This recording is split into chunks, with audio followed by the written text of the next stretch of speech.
After beginning the tour on the West Coast with 4 consecutive rounds of racing, the riders of the APBA National Watercross Tour are now prepared to race in one of the country's premier tourist destinations, which also may turn out to be the most challenging.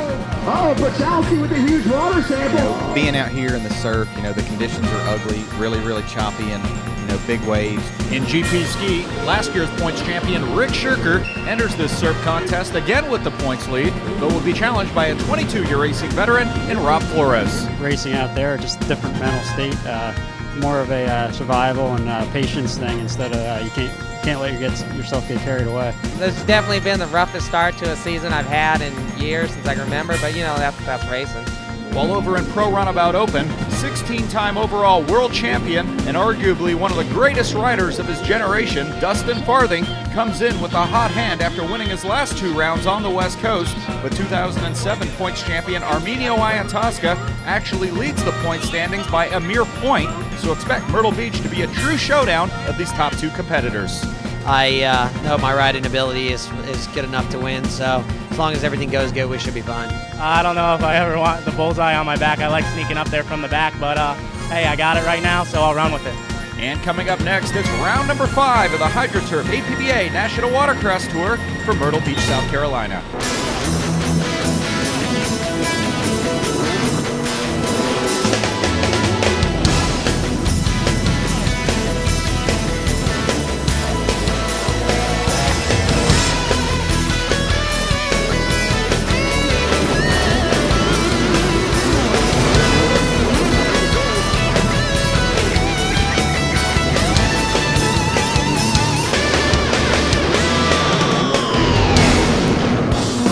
South Carolina, it's time now for round number 5 of the HydroTurf APBA National Watercross Tour.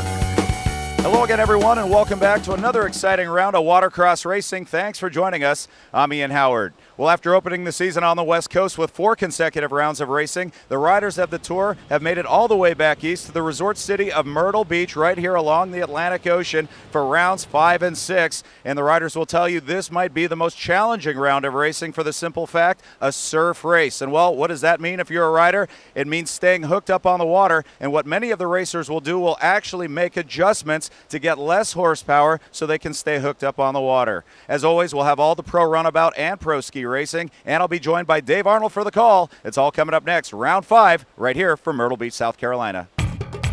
And here's the racing format: 2 motos per class. The combined results determine the overall winner, and in case of a tie, the Moto 2 results outweigh those of Moto number 1.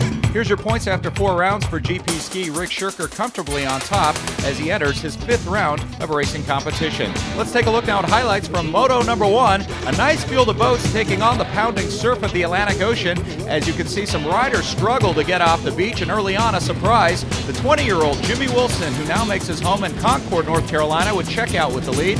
The veteran Rob Flores from Las Vegas, Nevada, would run second early on, with the Hurricane himself, the 24-year racing veteran Bill Hague, back in third. And later on in the opening moto, Bill Hague, who serves as a mentor and actually prepares Jimmy Wilson's boat, would challenge Wilson for the lead, as the points leader Rick Shirker would find the going tough. In his quest to move up front with the leaders, he would get tangled up with a buoy.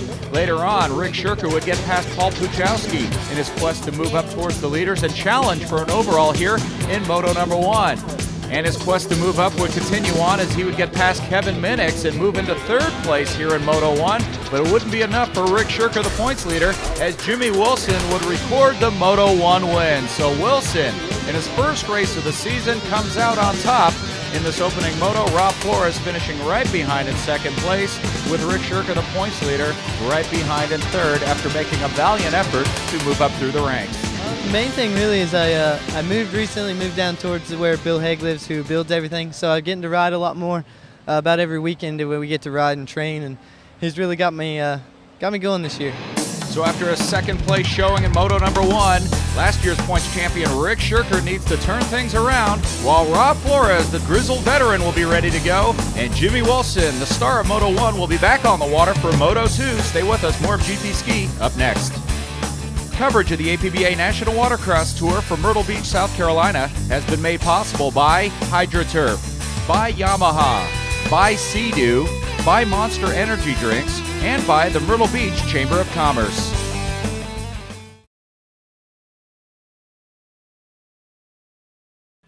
Welcome back to Myrtle Beach, South Carolina, and coverage of round number 5 of the APBA National Watercross Tour.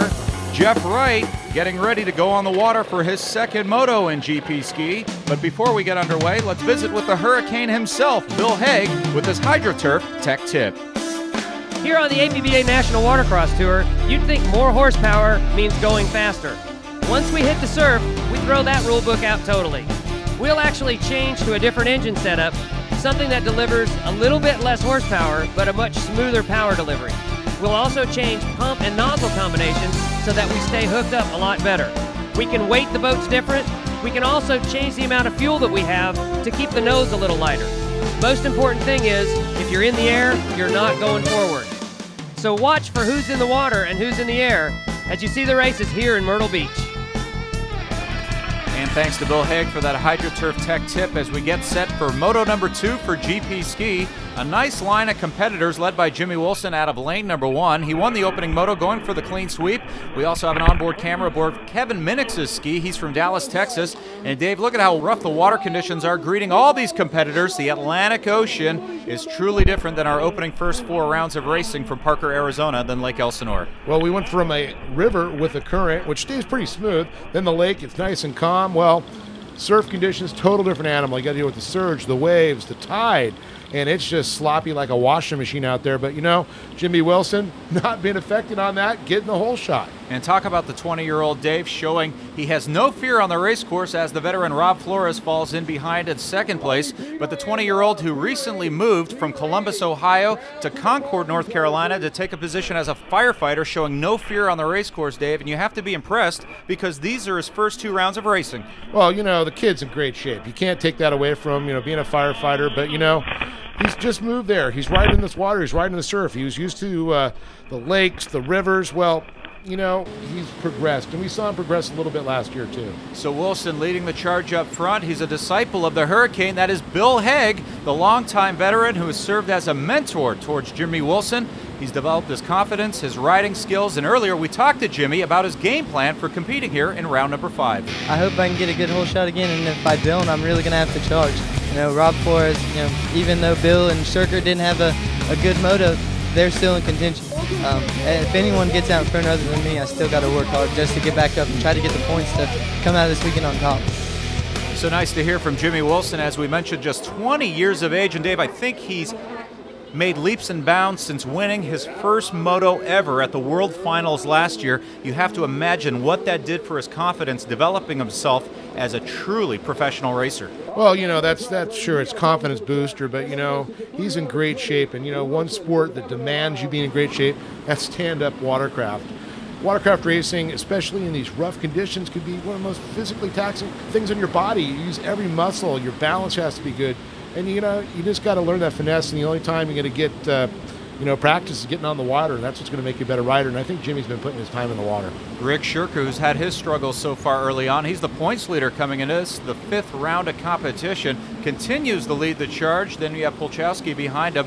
So Polchowski, a veteran competitor, and we're not seeing the veterans so far challenging for the lead. It's been the youngster up front and Jimmy Wilson, but Rob Flores not too far behind in second as we go on board with Kevin Minix and talk about the Fountain of Youth, Dave. 52 years of age. He comes in 4th in the points as we get this onboard perspective. Oh yeah, Kevin's been around for a while, and he loves the sport, and he's in great shape. And you look at the guy who wouldn't know his age at all, and you know, it's about, you know, living a healthy lifestyle, training, and riding stand-up jet skis has kept him young like this. And many jet skiers will tell you, hey, talk to the former motocross racers. This is the sport they should come to. It won't break your bones. It's a little bit more affordable, but they welcome many of those guys to come out and compete with them, and they'd like to see more of them in their ranks. Oh, well, you know, there's a lot of guys I could tell you that, you know, been out there riding motocross.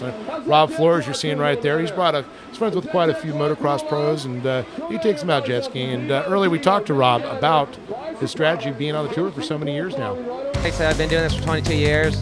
It's you know, old habit. So, you know, I hope it gets rougher, personally, because there's a lot of guys, you know, don't have the background that I have, and you know, we've raced in this kind of stuff plenty of times. So I hope it gets rougher. Then it's not a big drag race. You know, it's going to be the best rider's going to win. So Rob Flores feeling that experience will pay off in the long run here in these rough water conditions, as you see Jimmy Wilson making the pass on Kevin Minix, the veteran ski competitor from Dallas, Texas. So Jimmy Wilson finding the rough waters to his liking, and he'll be the first one to tell you that he's grown up training on lakes and rivers, be it in Columbus, Ohio, or now where he lives in Concord, North Carolina. He's been busy, Dave, working as a firefighter, but look at the job he's doing on the race course so far, trying to win back-to-back motos, and that's no easy task when you consider veteran Rob Flores out there, along with the points leader, Rick Shirker, who's defending his championship from a year ago. Yeah, you know, and you talk about these conditions that are out here. I mean, you cannot use the full potential of these GP skis. There's too much power. You really have to throttle back, and I'm not surprised some of the guys riding either stock or limited boats, because you just can't use all these machines out here. And that's something we'll touch on when we come back, as we're in the midst of Moto number 2 for GP skis. Stay with us for more from Myrtle Beach, South Carolina.